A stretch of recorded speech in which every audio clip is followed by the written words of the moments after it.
almost a rocket because reasons. Reason 1, unload Barracuda that I robbed some valuable parts off of. Anybody want to buy a Barracuda? Or 2, reason number 2, to meet up with Scott from Heaven's Mopars and pick up an interesting new project car. And I assume to get very wet. I hear a Cummins. Ooh, hello. Yeah, it's always a Cummins. Look at that. Easy. Oh yeah. Perfection. Nice. And no one died. Hi, I'm Jamie. This is Dead Dodge Garage, and this is a 1962 Dodge Lancer. Or most of one. Now, I said a while ago that I really wanted to work on an early A body.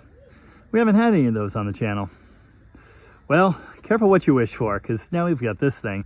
My friend Vic over at the YouTube channel Functional Histories spends a whole lot of his time making tiny Hot Wheels versions of other channels' cars. But for a while now, he's been looking for a full-size car of his own.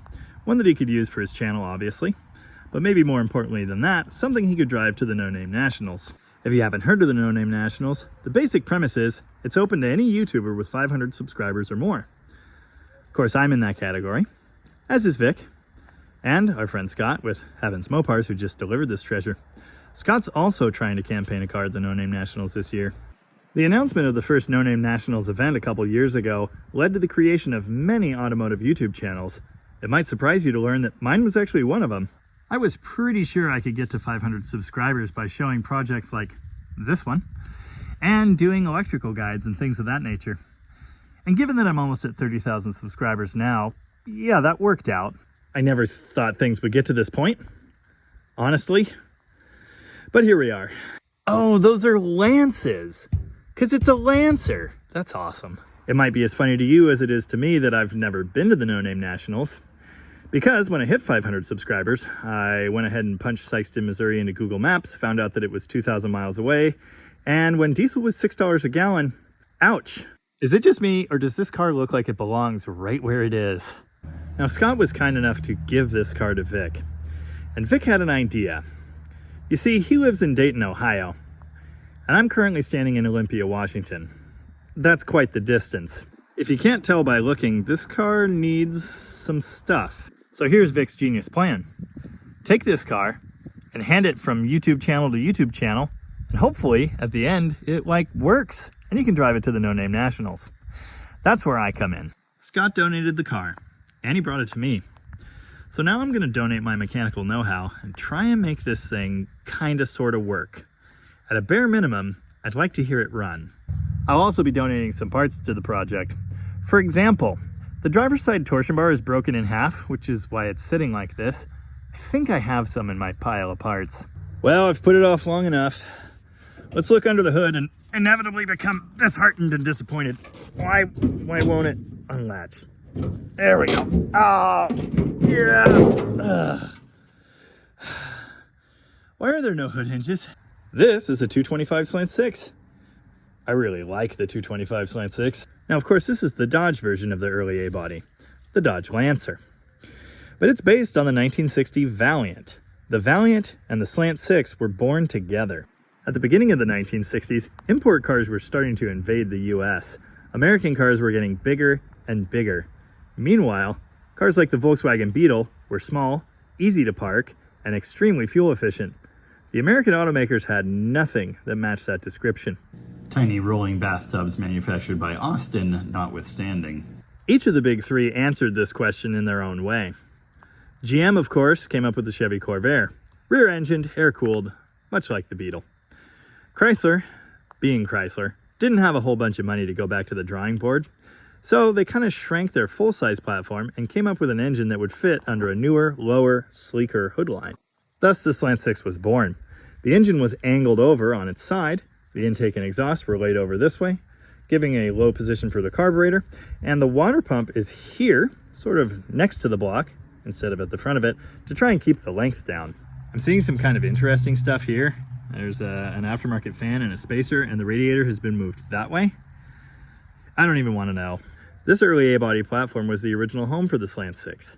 Of course, it was in a 170 cubic inch size, with a slightly shorter deck height. The 225 version was envisioned to be used in trucks and such.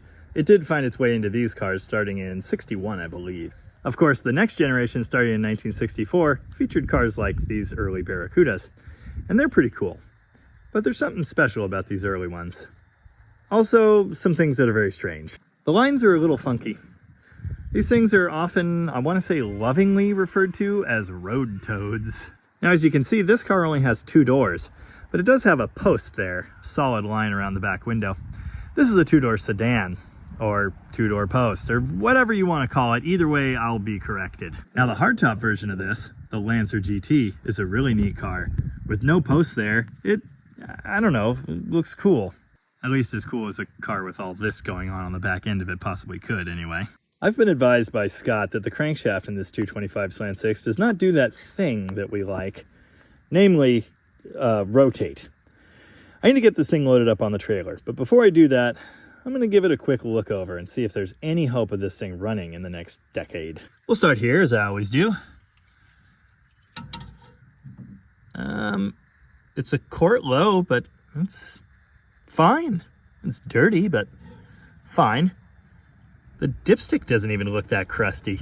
I'm liking our chances there. The throttle blade is seized solid, so there's been some moisture intrusion. Now, the car had a hood on it, of course, but there's no nut here. There's definitely a good opportunity for any gathered moisture to rain down into the carburetor and ruin everything. The choke moves freely, so there's that. The cooling system, well, there's no coolant in it.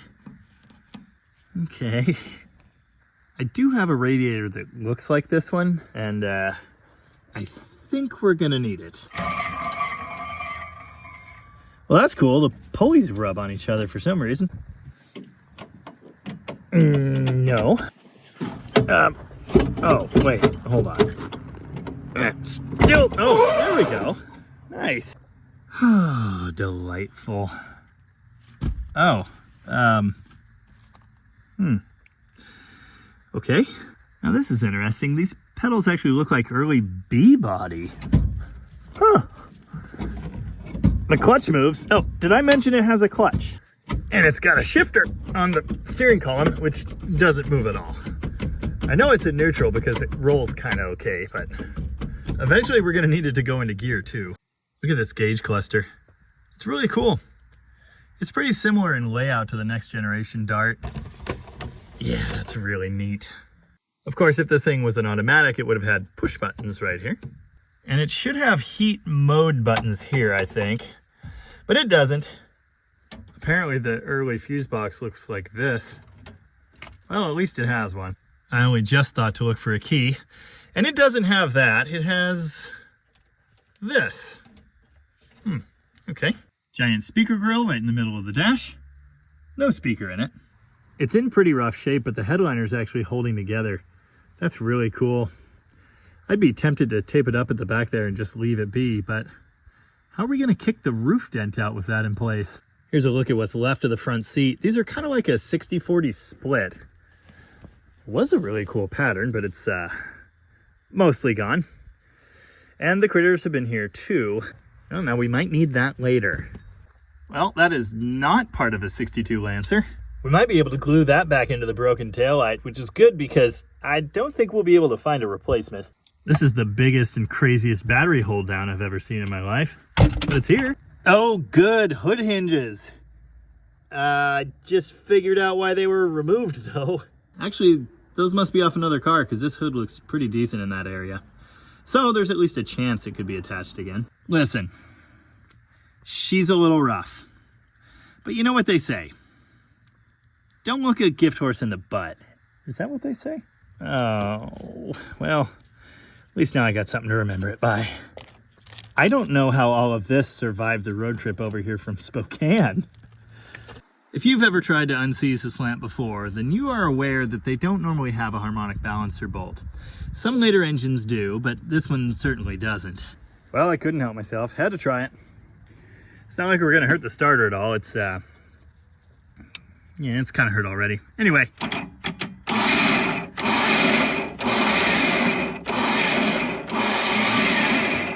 the gear's stuck. It's not kicking out.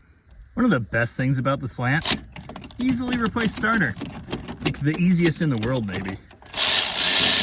Oh, come on. I just noticed the 3 on the tree linkage is unhooked. Gee, I wonder why. Everything moves fine down on the transmission. Just need to unseize this stuff. Dude, of course. It's a Slant 6. It turns fine. It's a seized throttle blade and a bad starter. Funny enough, with it pulled out to here, it does rotate and kick out, but as you heard, it wasn't engaging the flywheel. Luckily, I'm at Rocky Restorations currently, so yeah, we've got plenty of decent starters in stock. And this one's been modified, so yeah, I don't think Tom will miss it. One of the biggest annoyances working on Mopars, changing starters anyway, the little nut is 11/32. It's just a bit smaller than 3/8. Like no tool sets have 11/32, so I usually use a pair of pliers for that. I did go ahead and check in the car and there was no power anywhere. I think I figured out why. That's the main power wire for the car. Bye-bye. There's supposed to be a little sheet metal shim behind the starter. It's not essential and they're usually missing, but this one was here. I set it on that air cleaner and I turned around and it's gone. It is nowhere. Where did it go? What happened? No idea. Now, I do want to say, Scott had this car since 2016. I have a feeling he walked up and did the exact same thing I did, which is grab the balancer with 2 hands and try to move it. It wouldn't budge. He kind of left it at that. He actually had a big, crazy build in mind for this car, but he ended up getting a better body for it. So, the thing just sat there. I didn't do anything special here. I just popped the starter off and tried it with a pry bar. Lucky me. And lucky Vic. So what are you like now? Oh, ow, really? Oh. So what do you like now? Yeah.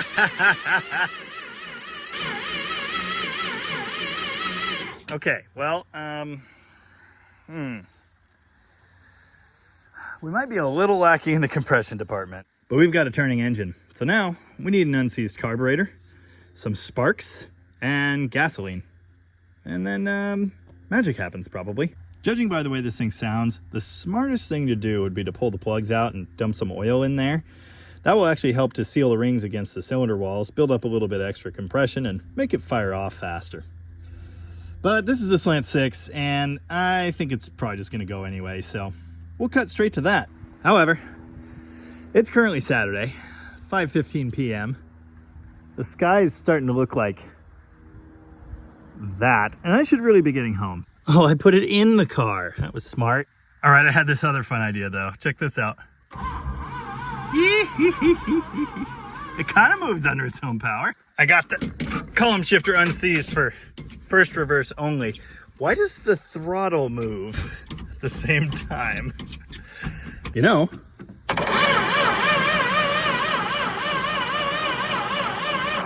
never mind. I was gonna say it was starting to sound better, but it's not.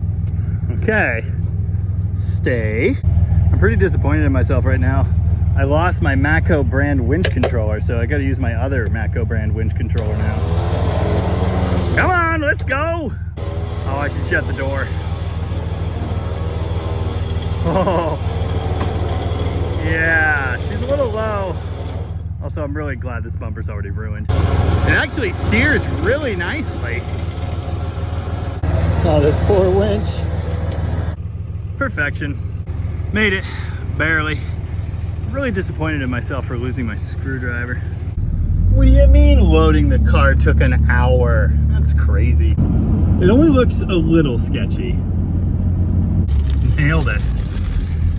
Well, I didn't get a corn dog, but JoJo's and a gas station burrito will do it. Gas station food secret sauce they don't want you to know about.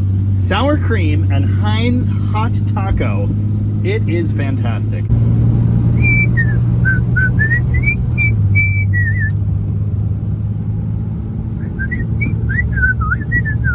Yay, we made it. It's slightly damp. Well, it's a couple days later. Of course it's raining, just enough that everything's damp. Ooh, van. The Lancer has not magically fixed itself, but another piece fell off and landed on the trailer. Vic says he actually wants to paint this car. First off, How dare you? That patina is amazing. But second off, it's gonna need some things first. Well, it's days later, and it's been pouring rain, but currently it's dry, so let's see what we can see on the Lancer here. Oh, yeah. This is never enough hands. You know? Oh. That's not how you do it. That makes sense. Oh. Oh no, there it's falling out. Let's all just pretend I didn't hit the fender with the hood. I don't think you'd ever be able to find where it was anyway. Yeah. Many years ago, I was a PB guy. I switched to Freeall for a long time, mostly because it was really cheap and because they had it on the supply truck that came around to my shop all the time. But Dylan gave me a case of this ancient looking promotional PB blaster. It works incredibly well, so I think I'm a PB guy again. Let's see if we can get the throttle unseized on this thing. Wow, that's interesting. The main is like a honeycomb looking thing, or a wheel, I guess. Now, working on these old cars all the time, as I do, I often encounter stuck things that should move and don't. The formula to get them moving again is always the same. A little bit of spray, a little bit of patience, which, as you may know, I don't have, a little bit of heat, and finally, some percussive maintenance. It can be pretty fun to flame broil parts with burning PB blaster. I like it. Luckily, there's no gas in this thing right now. And even if there was, you know, extra heat, extra unseizing action. Is the carburetor loose?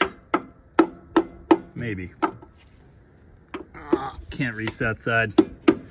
Hopefully this is sufficient. Note I'm trying to shock the shaft in there. I'm not trying to like lever it free. More spray. They've done studies, you know. 60% of the time, it works every time. Oh yeah, the other reason you don't want to just start beating on this with a hammer is it'll actually spin on the shaft and it really won't help you at all. It is moving now, but it's still gummy, so I'm working on it. I did disconnect the throttle rod and verify that it wasn't the pedal inside the car sticking, as that's something we've seen a couple times recently. In this case, it's not.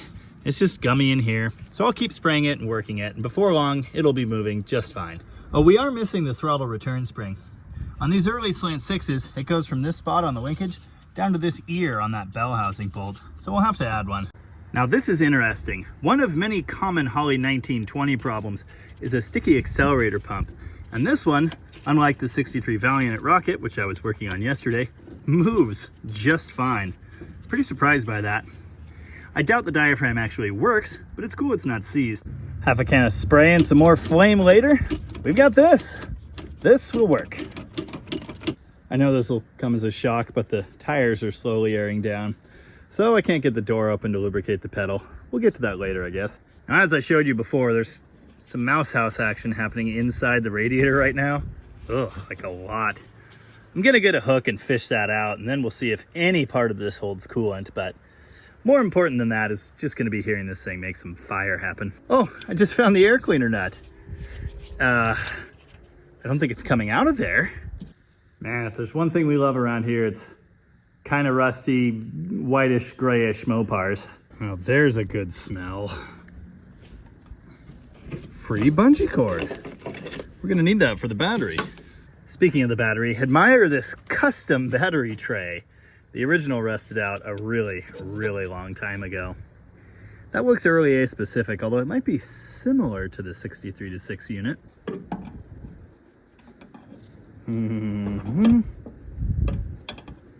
Some of this stuff in the radiator is absolutely from that seat cover. It's kind of hilarious, actually. There is so much of that in there. Let this be a lesson. Even if you leave it loose, keep your radiator cap in place. Oh good, it's starting to sun rain again. Now I'm not naive enough to think that pulling all this crap out would turn this into a usable radiator. I would like to get some water in there to test run this thing, but unfortunately, it looks like the cores are just packed solid with crap anyway, so It'll be going on the scrap pile before long. I think I mentioned I have one of these radiators. It's quite obviously not a factory piece. I don't even know what the factory radiator would look like, but there's been some hackery here. I really like these crappy bars installed to hold all that steady. Not that it's working at all. Here's something cool. All A-bodies essentially have these same shock towers, but these ones you can see through the inner fenders. On later cars, the inner fender runs over that. This is always a good sign. Probably mud wasps.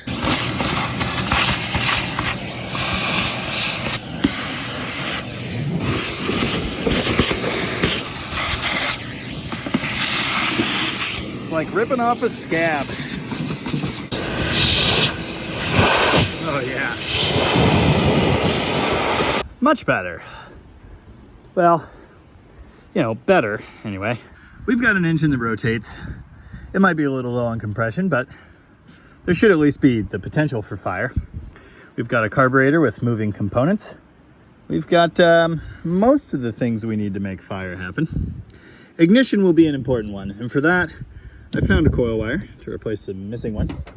This is a very, very simple factory points ignition system, so there's a really good chance I'll have to go in and file those points to get a spark to happen. Sometimes I get lucky, but sometimes I don't. And it really depends on where the thing was sitting and how long. The how long is anyone's guess on this thing. Oh yeah, I'm probably gonna have to take a break in a minute here to sell my prized possession, 1948 Power Wagon.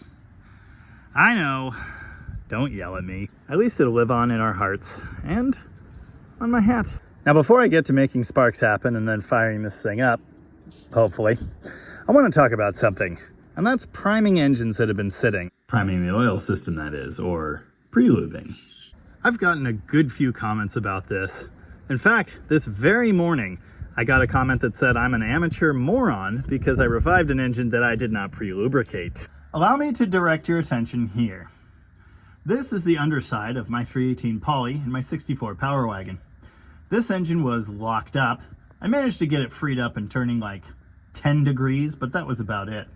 Turned out there was a bunch of horrible crap jammed in the broken rings in cylinder number 8, so that was kind of the issue. When I removed these two rods and pistons that you see are missing, you know what I found? Oil. There was still a film of oil between the rod bearings and the crank. Take a look at this. This one that I haven't removed still has oil.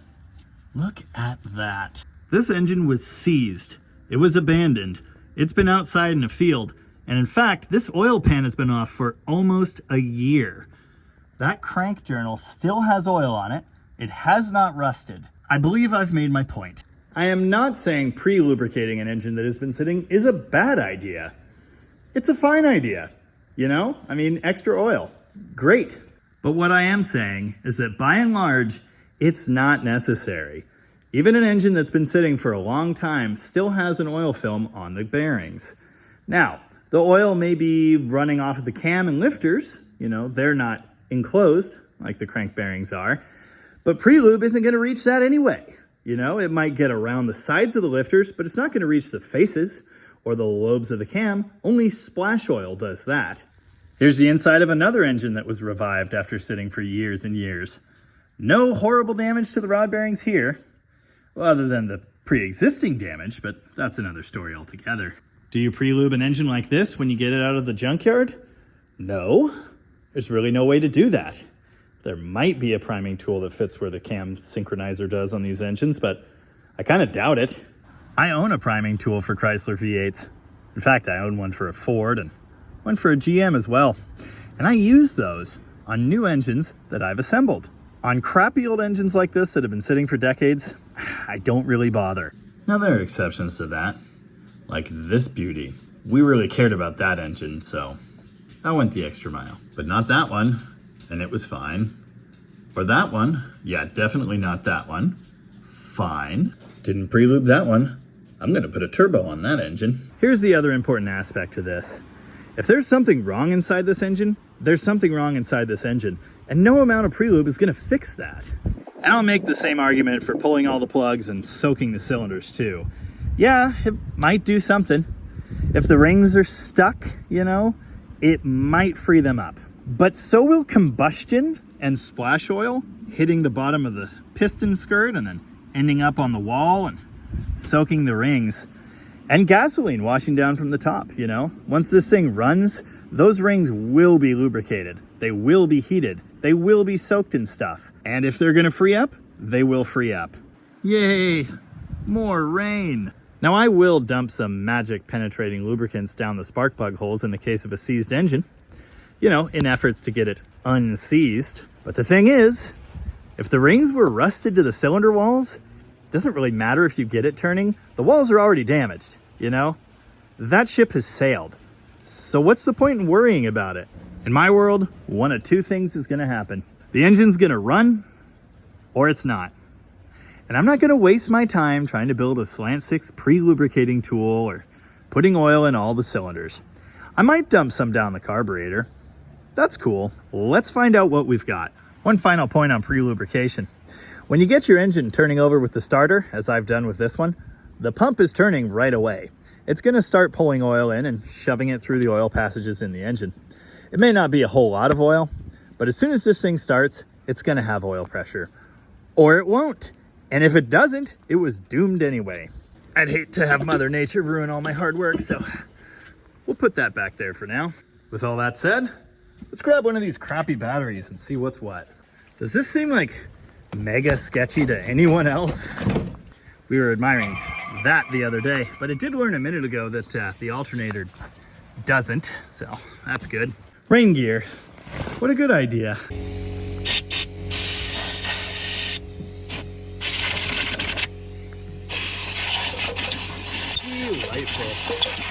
And it stopped raining. They say if you don't like the weather here, just wait 5 minutes. Well, that or 5 months.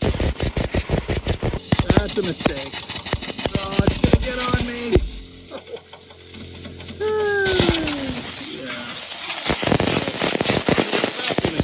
Seriously, why did I do that? All right, I've got a button and I know how to use it. And it still doesn't really sound the best, does it? Wow. Well, I almost can't believe this, but here's our ignition wire. Oh, come on. It's too hard to do with one hand. Anyway, I can hear it sparking out there. I don't know if you can see this, but there is a spark. It's not the strongest spark. It's getting better though. Bye-bye. I'll miss you. Oh yeah. Okay, so here's the thing. I got distracted yesterday selling the Power Wagon, and then, well, I had to go do some other things, and, well, I kind of saw something shiny. In my defense, it's kind of crappy. It's very green. Kind of negated the whole point of like selling a truck and making space, but I digress. And of course it started raining again. This is not ideal. So I fired up the air compressor and then blow all the puddles off this thing, and then we'll get back to where we were, which I believe was cranking over with spark. Right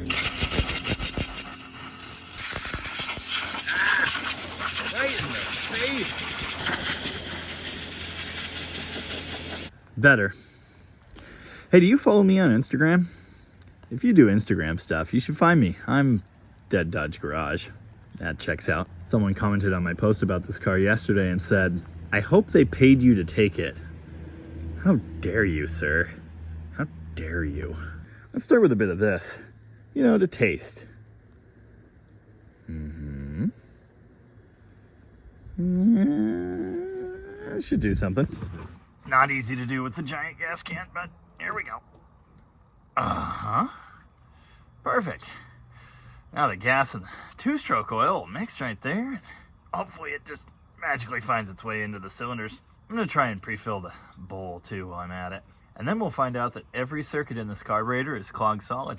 Oh, I'm getting bored. And this is actually really heavy. I just remembered this is actually premium fuel, so the Slant's gonna get confused. You'll know you have spark if you get sparks here, which we do, so yay. Oh, I almost forgot about the return spring situation. There, that'll do it. Okay. Really, might be some water in those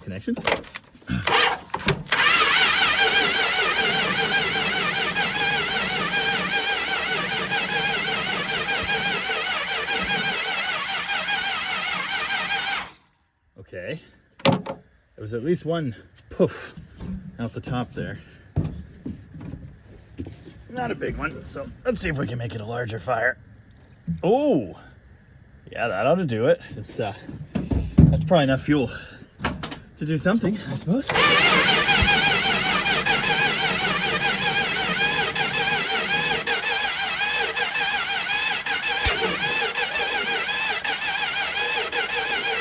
Okay.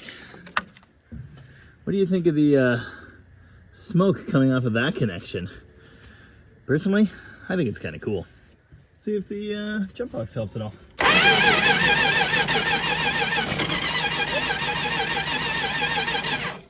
Yes.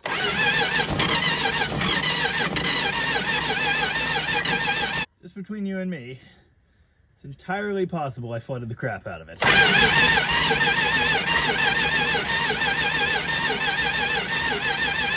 But it likes the choke, so. Oh, let it be noted that wasn't close throttle at all. Okay.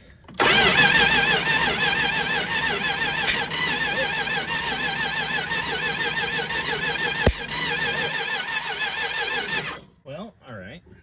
Timing, valve sealing, or a points issue, or all three. It's always a good sign when long ago someone loosened the distributor and cranked it as far advanced as it could possibly go. I'm joking, of course. That is not a good sign. Oh. Okay. Lot of things starting to make sense. Okay. Obviously, when this thing was last running, there was a bit of an issue.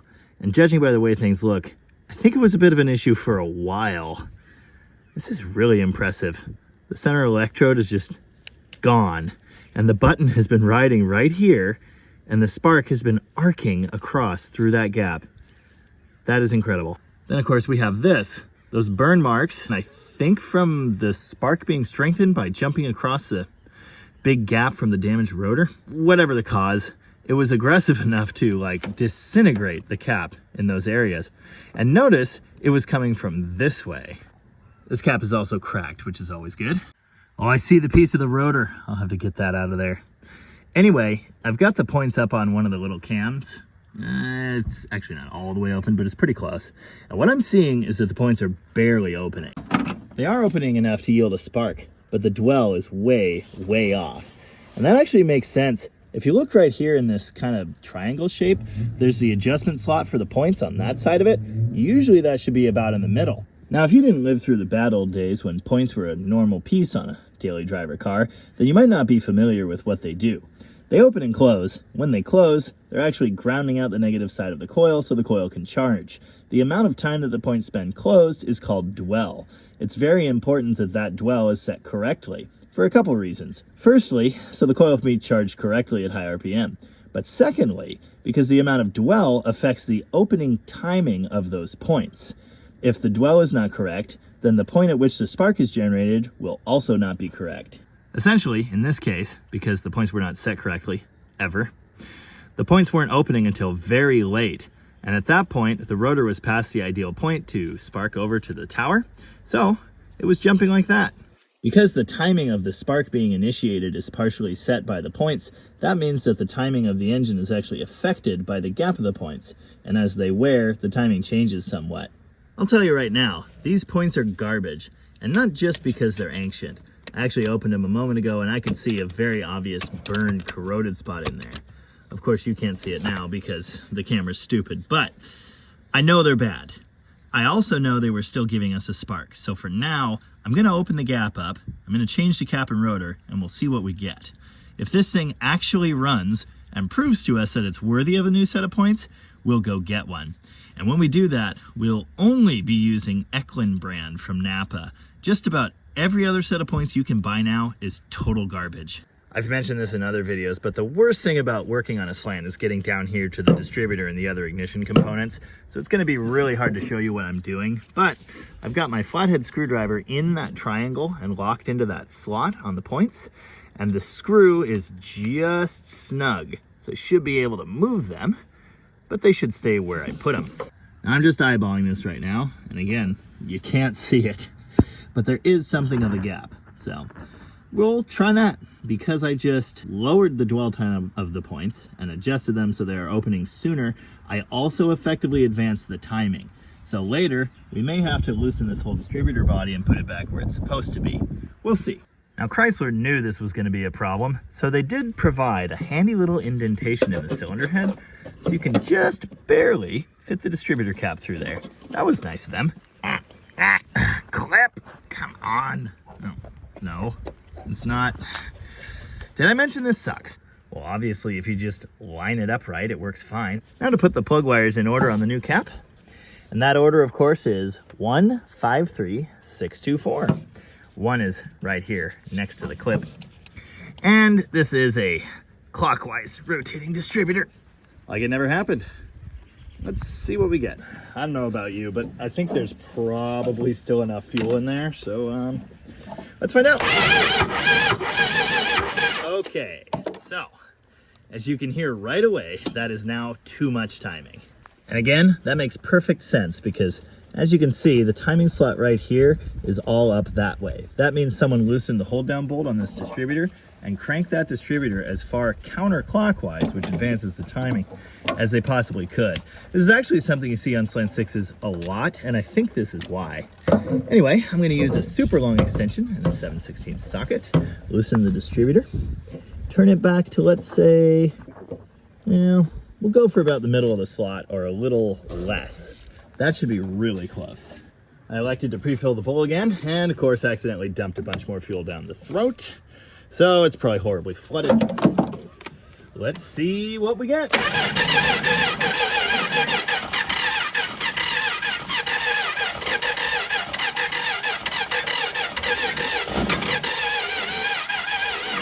Still getting that pretty consistent pop out the top. That sounds like one intake valve to me.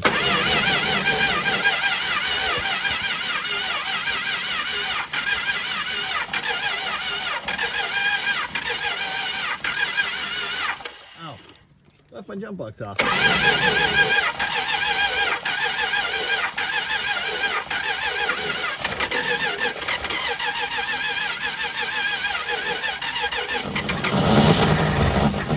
Oh, yeah, it was flooded.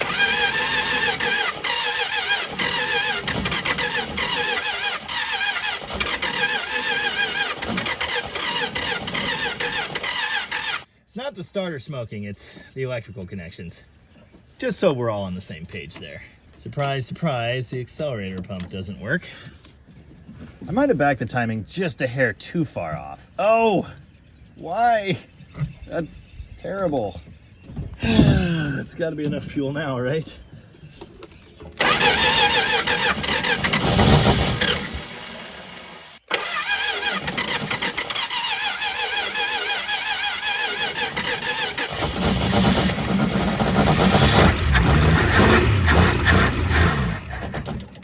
All right, she's a runner. Okay.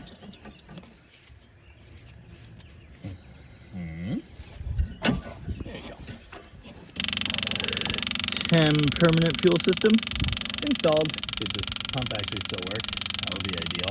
It's like a Chinese finger trap. You are disappointing me right now. You know how many of these pumps I've killed over the last 2 years? A lot. Ah! Okay, well, I fixed it. And this wire keeps falling perfectly on the ground and turning the pump back on, so now everything's covered in gas. Okay. Oh, yeah, okay. Needle and seat are stuck. Great. Really good chance this turns into a giant fireball, but only one way to find out.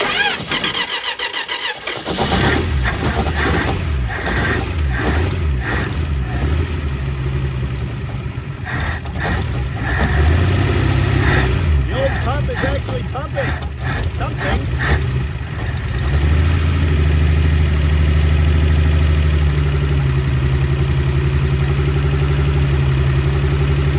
Wow. There you go, Vic. He's a runner.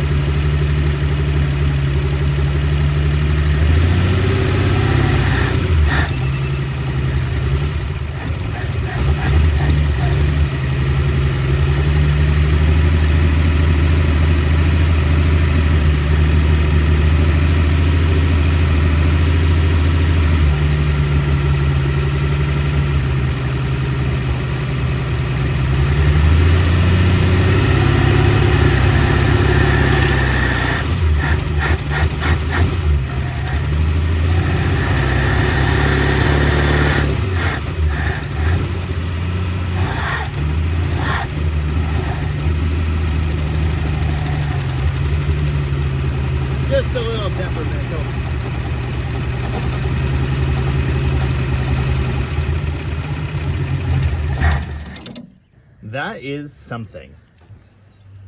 She's so small. Or is she just really far away?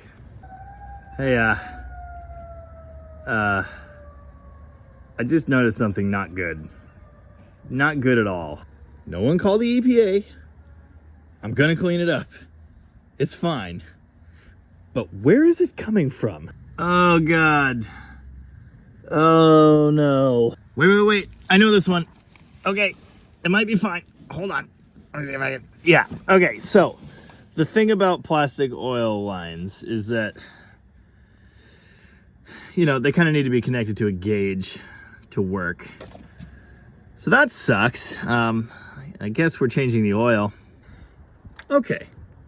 It's all right. It's low, but there's still oil in there. I did kind of hear a little bit of knocking, so hopefully that's not related. What are you doing? You're so cute. Well, it's like an hour later, and my back hurts, and I'm sweaty, but the horrible oily mess is cleaned up, so that's the good news. I'm getting wet. And so are my tools, so that's also just great. Why so windy? I got coffee. Hasn't helped yet. It's not getting any better. This is not conducive to Lancer stuff at all. I'd really like to get that car off the trailer today. Oh, cool, thunder. This Slant 6 that came out of Dylan's Dart Sport is kind of the gift that keeps on giving for this Lancer. It already donated a good cap and rotor. Now I'm gonna grab this oil switch so we can stop that horrible ecological disaster that happens every time the engine turns. Did you know there's actually a special socket for sensors like this? I don't remember what the hex size is. 1 1/16. Sure. Anyway, it's got rounded edges, so it fits right on these things. I need 2 hands. I'm not McLovin' this. I'm gonna get soaked again pretty quick here. I'm just trying to make any progress I can. I think I mentioned this, but kind of need the car off the trailer. Luckily, this stupid thing wasn't even tight, so that worked out. For some reason, the oil switch threads on the Slant are huge compared to the V8s.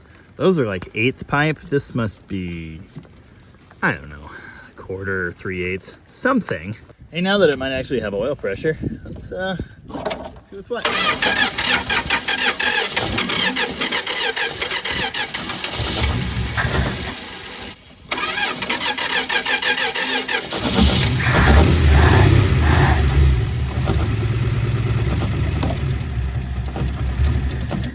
Doesn't really sound like 6 cylinders, does it?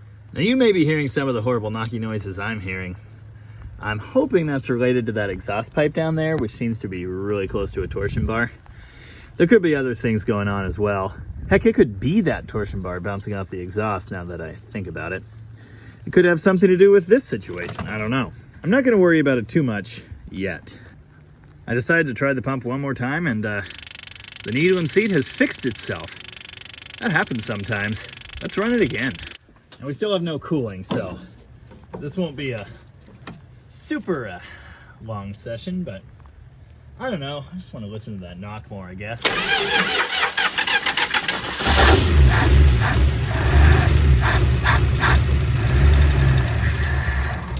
Why?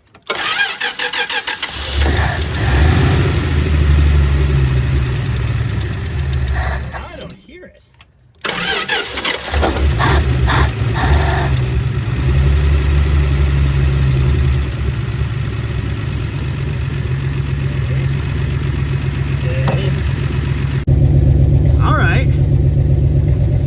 Smelly, and the muffler's super bad, so that might explain some noise. No exhaust actually reaches here. That's really entertaining. That kind of looks like oil smoke, but I don't think it is. I think it's just exhaust. It smells kind of like bad gas. Shocking, I know. It really doesn't smell like burning oil. Remember, this is actually running off of the wiring in the car.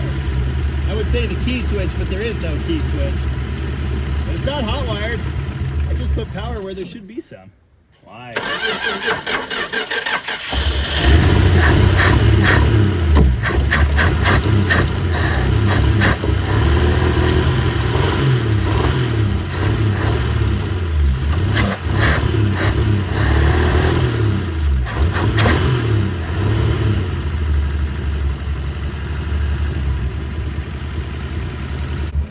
Okay, yeah, I guess we have a show. Listen to it sitting there idling. This is incredible.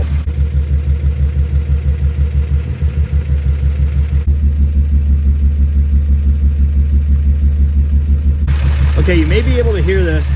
There's a cylinder that's maybe not dead, but kind of dead, misfiring, you know? But I hear it picking up occasionally. But it runs, and it's actually not knocking, so that's great. Slant 6s are super stout, super rugged engines, but that doesn't mean we should run this one all day without coolant and a quart low on oil, you know? I really want to get to making a cooling system happen, and a charging system, and a torsion bar, but I don't really want to do any of that stuff on the trailer. So I'm thinking, we've got reverse and first gear. Why don't we just unstrap it and see if it'll move? Some things have happened. First, my phone died. Second, this. So the rain gear is on. Really should have done the pants. Third, unstrap the car, raise the front of the trailer, ready to go. Fourth, and maybe most importantly, don't ask me why, but I always do this thing where I dump brake fluid in the master cylinder and then just start pumping the pedal. I'm gonna say 70% of the time that results in some working brakes. I opened the master cylinder and it wasn't empty. There's still fluid in it. In that. So I tried the pedal. It moves like half an inch, and then stops solid. So one of two things is true. One, the brakes are working. Two, the master cylinder's rusted solid. Either way, I'm still impressed. This sucks, can you tell? This is not, good Lord. Yeah, this is not good. Glad I improved the drainage today. It's like a river in my driveway right now, but it beats a lake. Anyway, I'm gonna hop in that car and see if I can't drive it off the trailer. Ugh. It's getting worse. How is it getting worse? The broken torsion bar isn't really conducive to opening the door. I'm not thinking skinny enough thoughts today, so I guess we'll do this. Oh, I am soaked. The seat's wet too, obviously. How does this thing still smell like that? Okay, brake test. The brakes work. They work. Ah, they don't work. Never mind.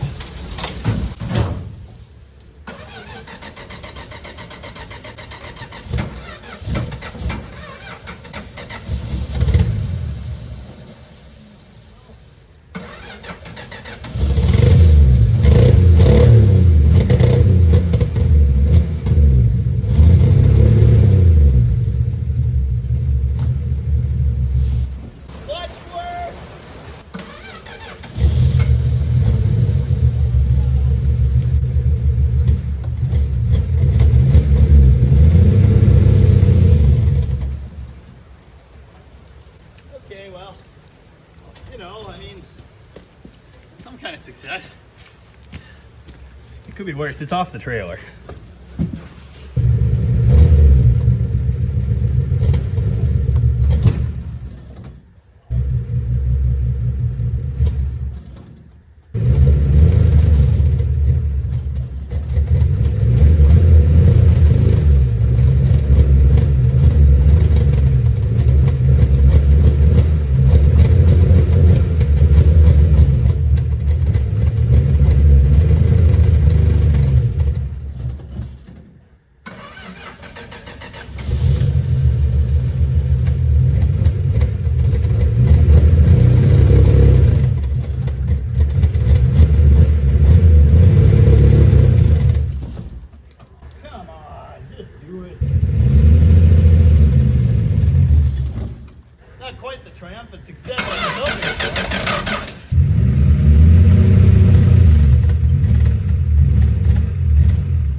listen, there is a reason why I hate the Holley 1920 carburetor.